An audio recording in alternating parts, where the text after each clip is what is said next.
So going into closing, man. I mean, obviously you're a fellow podcaster, so this should be natural to you, man. Like now you're official. You're the host of the Boss Uncaged Podcast. You're interviewing me. What questions do you have for me?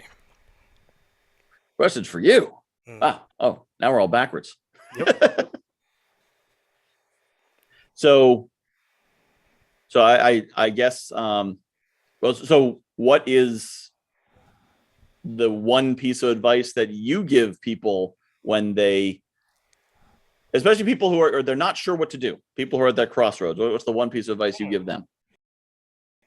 It's an interesting question. I mean, obviously, the first thing I would do is probably try to dig a little bit deeper to figure out like what are they really in love with, and where do they make their money currently, and then try to get that overlap. Like figure out the overlap between the two, because that's the reality of anyone in the world that's potentially wealthy. They'll figure out the problems and solve those problems, but then they'll also overlap that with whatever passions that they may have. And we've seen it done time and time again. Prime example would be Jeff Bezos, for example. His love for books turned into what the hell's going on right now at Amazon, right? I mean, Yep, all yep. from his love for books. So